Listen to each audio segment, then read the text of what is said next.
Dobrý večer. My si to víťazstvo veľmi vážime dneska. Zorce pod Brne majú výborné ústvo, výborne začali sezónu, majú výborného trénera, takže o to viac cenejšie, ale ja si myslím, že hlavne za ten druhý polčas o ten gól sme boli lepší a prvý polčas sa hralo taký opatrnejšie možno. Chýbalo tam nejaké stely zakončenia, ale v druhom polčase sa to tým prvým gólom trošku si myslím zlomilo náš prospech a škoda len z nášho pohľadu, že sme tam mali ešte dobré situácie a ten zápas sme mohli zavrieť skôr a netrpnúť možno do konca, lebo v takomto prípade 1-0 domáci stavili, čo je prirodzené všetko do risku, do ofenzívy a tam môže hocičo sa stať pri tej nejaké štandardke prepadnutá lopta, takže samozrejme, ale to patrí k futbalu a ja môžem vysloviť dneska samozrejme s výsledkom a z veľkej časti možno aj s prevedenou hrou. Chlapci to opäť odmakali, odbojovali a podali kolektívny výkon a ja si myslím, že to víťazstvo je zaslúžené a veľmi si ho vážime. Tak prosím, Michal, už 4 denníku spolu, tam sa na Honzu Bořila nejdřív, jak to s ním vypadá. Tak on sa dostal tam v tom súboji, tam prišla po členok, mu nejak zvrtlo, čiže nemohol pokračovať, ale uvidíme prvotné nejaké také ošetrenia. Prvá diagnostika bola, že možno verím tomu, že nebude to až nejaké vážne, takže až najbližšie deň ukážu rozsah toho zranenia. Měl jste v plánu ho nasadit, i kdyby byli k dispozici všichni hráči z minula? Tak sme sa rozhodli a mali sme tam viacero variant a s Honzou sme sa rozhodli takto, že po začiatku a ja si myslím, že nakoniec môžem povedať, že nám to fungovalo a aj keď samozrejme nás mrzí to jeho zranenie. Měl jste trošku obavy, jak mužstvo zareaguje a po tom nešťastném zápase, nebo jak vypadal ten tréninkový cyklus? Tak, bolo to z dvoch strán. Na jednej strane samozrejme bolo tam nejakí domáci fanúšikovia a ocenili chlapcov to nasadenie, že dokonca prakticky sme si hali na remizu, ale na druhej strane je to futbal a mali sme 0 bodov, takže to mužstvo na jednej strane v poriadku odmakalo a druhá strana bolo, že sme cítili, že sme stratili body a od prvého dňa som videl od chlapcov odhodlanie a všetko sme sa pripravili na to, aby sme tú domácu stratu niekde odčinili a ideálna príležitosť bola dneska, aj keď hovorím, veľmi dobrý super. Ja si myslím, že z Brna sa ľahko body vodziť nebudú a preto si to víťazstvo veľmi vážim. Mně se hodně líbil Milan Lexa, pochválíte ho třeba, jak to zvládl? Tak bolo viacej individuálnych výkonov, ale opäť sa budem opakovať, nerad by som vyzdvihoval. Či každý kolektívny výkon je podporený individuálnymi a dneska bolo ich veľa dobrých, nebol tam vyslovene slabý výkon a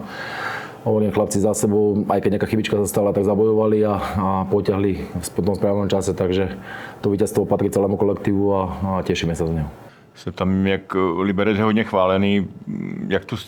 sílu cítíte vy z toho mužstva, na co si troufáte třeba? Po těch 3 kolech už možná nějaký obrázek máte o té lize. Tak tie dlhodobé ambície v klube sú, ja si myslím, známe. Samozrejme, ten dlhodobý cieľ je tá pohárová Európa a na druhej strane my dennodenná robota a prakticky nechceme hovoriť nejaké klišé, ale od zápasu k zápasu sa pripravujeme a chceme vyťažiť z každého zápasu maximum a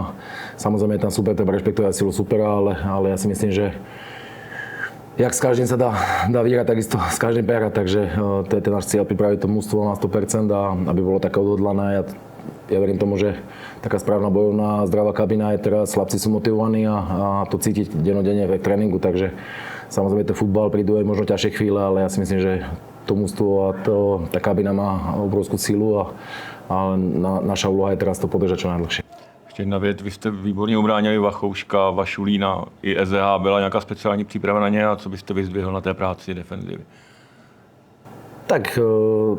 ja si myslím, že už v tejto dobe takisto, jak Brno bolo výborne pripravené na nás, tak my sme sa pripravili na Brno, vedeli sme aj na čo si musíme dať pozor. Prvé 2 kola prakticky dali po štandardnej situácii s brejkou 2 gól, či z Sparty alebo Plzni Vašulín, takže samozrejme sme chceli sa vyhnúť nejakým takým zaváhaniam a na druhej strane chceli sme hrať aktívne a ja si myslím, že sa nám to podarilo a byť nebezpečný, hlavne druhý polčas a podarilo sa nám dať gól a potom sme si to už, ja si myslím, že postrážili, aj keď sú tam malo pár nebezpečných takých závarov, ale hovorím, z celého pohľadu škoda, že sme nepredali druhý gól, bolo by to možno kľudnejšie z našej strany. Dobrý den, Adam Krec z Českého rozhlasu. Tam se právě na tu střelenou branku, protože jak jste říkal, pak tam bylo spoustu šancí už spíš do té otevřené obrany, které se dali pro mě takových fotbalovějších, ale ten gól padl nakonec ze standardky z autu, tak jak se to tam celé se běhlo a jak třeba máte i natrénované tyhle situace z těch útočných autů? Tak samozrejme, štandardné situácie sú veľmi dôležité súčasťou futbalu, takže veľmi si môžete pomôcť, keď je nejaký vyrovnaný zápas, vyrovnaný stav, takže ja som rád, že sme si dneska pomohli to štandardkou my a tam bola tuším prepadnutá lopta, tam už neviem, či teraz z hlavy, neviem, Mašek tuším dával do brvna a potom odrazenú loptu prakticky Dulaj dorazil, takže ten gól nám veľmi pomohol a hovorím len, ešte musíme sa naučiť aj trošku ten zápas lepšie manažovať, lebo niekedy v budúcnosti sa nám to môže vypomstiť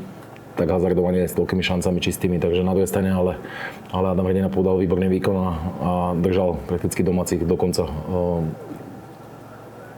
pri dobrom výsledku nejakej šanci ešte, takže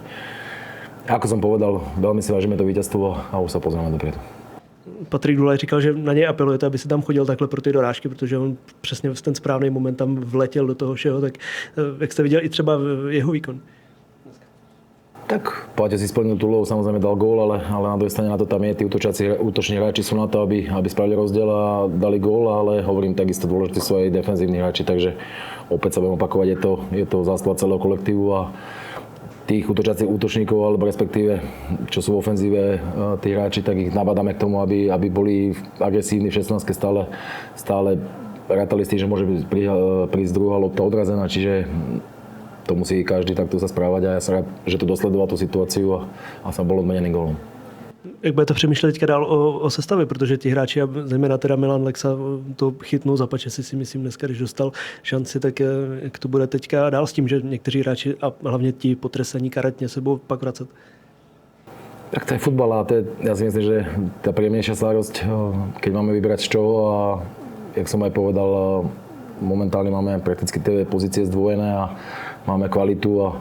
to je to dôležité vo futbale pritom, čiže môžeme s tým zápasom možno niekedy v druhom polčase, aj dneska sa stalo, že priniesli tí striedavci hráči oživenie, takže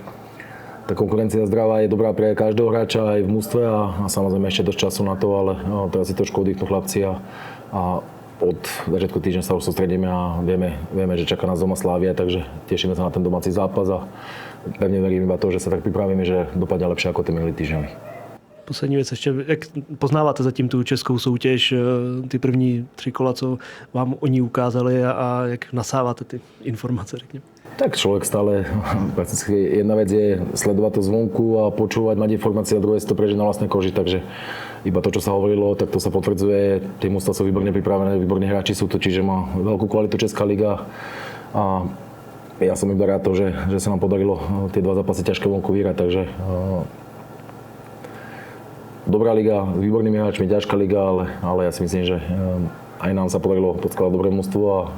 môžeme konkurovať každému.